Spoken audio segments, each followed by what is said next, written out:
نحمده ونصلي ونسلم على رسوله الكريم اما بعد فاعوذ بالله من الشيطان الرجيم بسم الله الرحمن الرحیم۔ ناظرین کرام، آج کا انسان اپنی منزل کی تلاش میں ہے۔ وہ چاہتا ہے کہ میں اپنی منزل تک پہنچ جاؤں۔ انسان اس وقت تک اپنی منزل تک نہیں پہنچ سکتا جب تک وہ اپنے رب کے ساتھ تعلق نہیں بنا لیتا۔ اللہ کے ساتھ تعلق بنانے کے لیے میرے اور آپ کو اللہ کے نبی کے بتائے ہوئے راستے پر چلنا ہوگا۔ اللہ فرماتے ہیں فَإِنَّ مَعَ الْعُسْرِ يُسْرًا إِنَّ مَعَ الْعُسْرِ يُسْرًا، تنگی کے ساتھ آسانی ہے۔ ناظرین کرام، انسان 8 حالات میں آزمایا جاتا ہے۔ کبھی انسان خوشی میں آزمایا جاتا ہے۔ اللہ تعالیٰ انسان کو خوشی دیتے ہیں، آیا کہ وہ میرا بندہ اس خوشی میں مجھے بھول تو نہیں جاتا، اس خوشی پر میرا شکر ادا کرتا ہے کہ نہیں۔ اگر میں اور آپ خوشی کے موقع پر اللہ کا شکر ادا کریں تو یقینی بات یہ ہے کہ میں اور آپ دنیا اور آخرت میں کامیاب ہیں۔ کبھی انسان غم میں آزمایا جاتا ہے۔ اللہ تعالیٰ انسان کو کبھی غم میں آزماتے ہیں، آیا کہ میرا بندہ اس غم میں صبر کرتا ہے کہ نہیں۔ اگر میں اور آپ غم میں صبر کریں تو یقینی بات یہ ہے کہ میں اور آپ دنیا اور آخرت میں کامیاب ہیں۔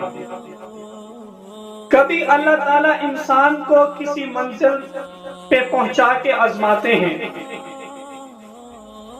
آیا کہ میرا بندہ اس منزل پہ پہنچ کے میری ناشکری تو نہیں کرتا، میری اس نعمت کی ناقدری تو نہیں کرتا، میرے اور میرے نبی کے بتائے ہوئے راستے کی حدود کو کراس تو نہیں کرتا۔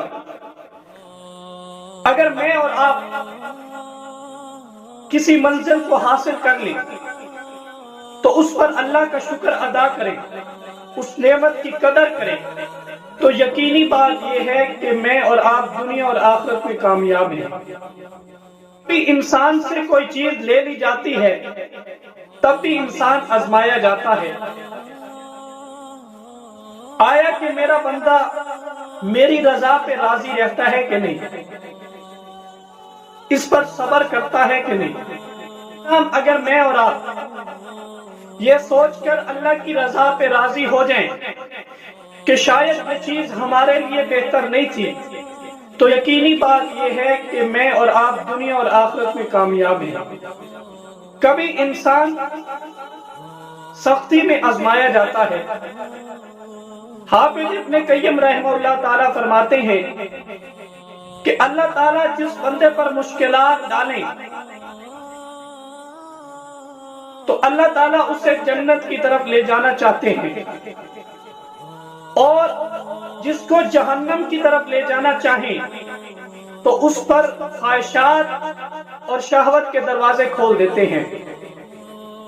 ناظرین کرام، اگر ہم ان مشکلات میں صبر کریں، اللہ اور اس کے رسول کے بتائے ہوئے راستے پر ہی چلتے رہیں، تو یقینی بات یہ ہے کہ میں اور آپ دنیا اور آخرت میں کامیاب ہیں۔ اور کبھی انسان آسانی میں آزمایا جاتا ہے۔ اللہ تعالیٰ مال و دولت کی فراوانی دے دیتے ہیں، انسان سمجھتا ہے کہ شاید یہ میری محنت کا ثمرہ ہے، اللہ کا شکر ادا کرے۔ اگر وہ اس فراوانی میں اللہ اور اس کے رسول کے بتائے ہوئے راستوں پر چلے تو یقینی بات یہ ہے کہ میں اور آپ دنیا اور آخرت میں کامیاب ہیں۔ کبھی انسان بیماری میں آزمایا جاتا ہے۔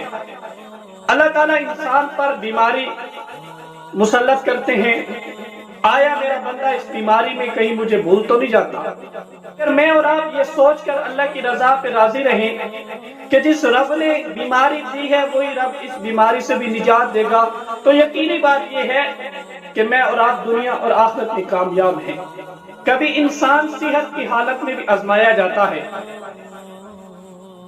اللہ تعالیٰ صحت دے کر بھی انسان کو آزماتے ہیں، آیا کہ میرا بندہ اس صحت میں نے جو نعمتیں دی ہیں انسان کو اس کا صحیح استعمال کرتا ہے کہ نہیں؟ جیسا کہ آنکھ ہے، ہمیں اس کا صحیح استعمال کرنا چاہیے، اس آنکھ سے بدکاری نہیں کرنی چاہیے۔ جیسا کہ کان ہے، اس سے اچھی باتیں سننی چاہیے۔ اللہ نے ہمیں ہاتھ دیے ہیں، اس سے اچھا کام کرنا چاہیے، اس کا غلط استعمال نہیں کرنا چاہیے۔ اللہ نے پاؤں دیے ہیں، ان قدموں کا صحیح استعمال کرنا چاہیے، نیکی کی طرف قدم بڑھنے چاہیے، برائی سے بچنا چاہیے۔ میں اور آپ اس کا صحیح استعمال کرتے ہیں تو یقینی بات یہ ہے کہ میں اور آپ دنیا اور آخرت میں کامیاب ہیں۔ ناظرین کرام، اگر ہم ان 8 حالات کو اپنی زندگیوں میں اپنا لیں تو یقینی بات یہ ہے کہ میں اور آپ دنیا اور آخرت میں کامیاب ہو سکتے ہیں۔ Like us on Facebook. Subscribe our YouTube channel and watch our videos.